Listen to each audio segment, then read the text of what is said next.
நல்லா இருக்கும். நல்லா இருக்கும். இங்கே இளைஞர் தலைமுறைகளுக்கு அறிவுரை வழங்க வந்திருக்கும் புறா கலைஞர்களுக்கும் என்னை பேச இந்த சிறப்பான விழாவில் அனுமதி அளித்த NFPA ஒருங்கிணைப்பாளர்கள் அனைவருக்கும் எனது அன்பான வணக்கத்தை தெரிவித்துக் கொண்டு, புறா கலைஞர்கள் புறா வளர்க்கறது எவ்வளவு சிரமம்னு சீனிவாசன் சொன்னாருப்போம். எவ்வளவு இன்னல் கதை தான் நடத்த முடியும். அதே மாதிரி கோபால் பேசும்போது சொன்னாரு, கிளப்ல வசூல் பண்ற பணத்தை அப்படியே பரிசளிப்பா கொடுக்கணும்னு சொல்லி. அது எல்லா கிளப்புக்கும் அந்த வசதி இருக்கிற இல்லையா தெரியாது. அதை பொறுத்து தான் அதை செய்ய முடியும். புறாவை எப்படி பராமரிக்கிறது அப்படின்னு சொல்றதுக்கு டாக்டர் அவர்கள் வந்திருந்தாங்க. இது இப்போ கூட்டங்கள் நடந்து எதுக்கும் ஒரு வெட்டினரி டாக்டர் நமக்கு வந்து அறிவுரை வழங்கல. இன்னைக்கு வந்திருக்காரு. அவருக்கும் என்னுடைய நன்றியையும் வாழ்த்துதை தெரிவித்துக் கொள்கிறேன்.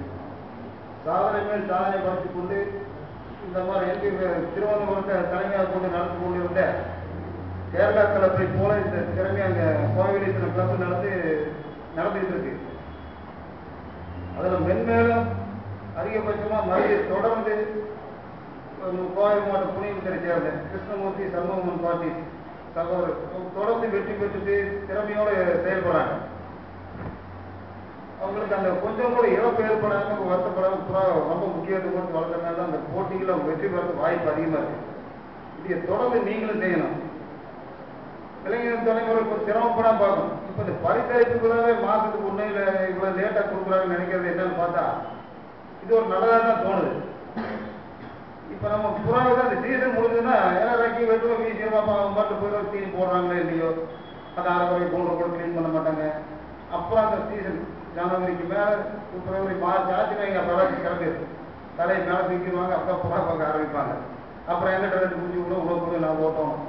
அந்த வருஷம் பராமரிக்கிறதுக்கு அது ஒரு கடமையாக வச்சிருக்கோம்.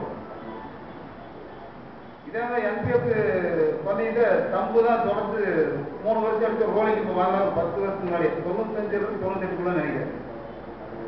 அப்போ அவங்களுக்கெல்லாம் நாங்கள் சீசியம் நாங்கள் ஜெகமாலோட டீம். அப்போ புறானா பராமரிக்கணும் அப்படி கரெக்டாக பார்த்துட்டு இருக்கோம். அவருக்கு வெறி பிடிச்ச மாதிரி இருப்பாங்க புறா.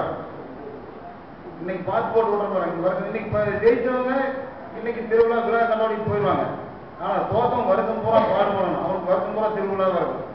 அந்த புறா பார்க்கணும் இங்கே பார்க்கணும் எல்லா பக்கம் அரைஞ்சு கிழஞ்சி நம்மளும் அடுத்தவங்க வெற்றி பெறணும் அப்படிங்கிற ஒரு எண்ணத்தோட அந்த புறா மேல பாசத்தோட அதை தேடி தேடி பிடிச்சிட்டு இருப்பாங்க.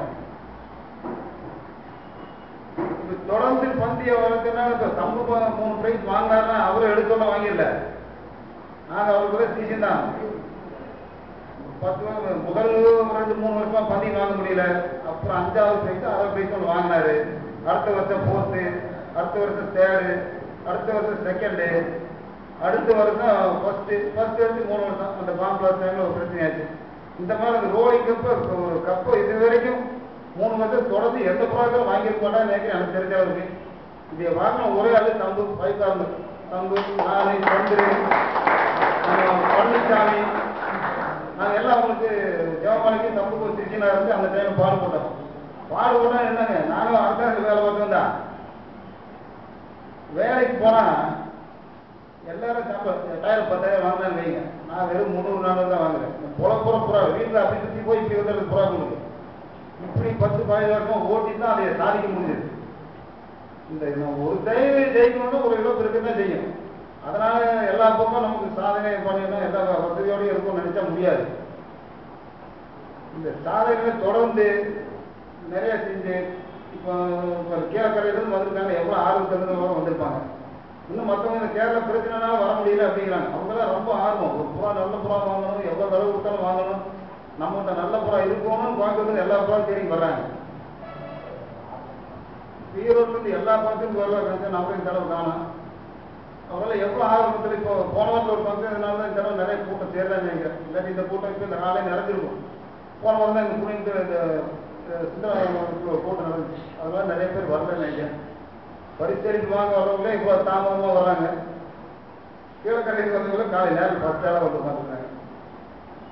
இதை நம்ம ஊக்குவிக்கும் அளவுக்கு இந்த பந்தயங்கள் போட்டிகள் சிறப்பாக நடக்கணும்னா நம்ம ஒத்துழைப்பு நிறைய தேவைப்படும் நடத்துறவங்களுக்கு. இந்த கிளப்பை முதல் ஆரம்பிச்சு கோவை மாவட்டத்தில் திரு புலியூர கன்னடிக்கு தான் நன்றி சொல்லணும். அவங்கதான் முதல் கிளப்னு ஒன்று ஆரம்பிச்சு இப்போ தொடர்ந்து 5-6 கிளப் ஆகி போச்சு பாருங்க. எல்லா பக்கம் உறுப்பினர்கள் அதிகமாயிட்டாங்க. இதை மென்மேலும் வளர்றதுக்கு இன்னும் நம்ம நிறைய 100 பந்தயத்தில் சேரும். பந்தயம் ஜெயிக்கிறமோ தோக்கணும் அது இல்லை, பந்தயத்துல சேரா பாருங்க, அதுக்கே ஒரு திறமை, தனித்திறமை வேணும். அது இருந்தால் தான் போட்டியை ஜெயிக்கிறது தோக்கிறது சாதாரணம். அது எப்படி இன்னைக்கு ஜெயிப்பான், நாளைக்கு தோப்பான், நாளைக்கு ஜெயிப்பான், அது வேற சமாச்சாரம். ஜெயிக்கிற உடனே ஜெயிக்க முடியும். அது 100 பேர் இருந்தாலும் 10ங்கிறது ஒன்று தானே.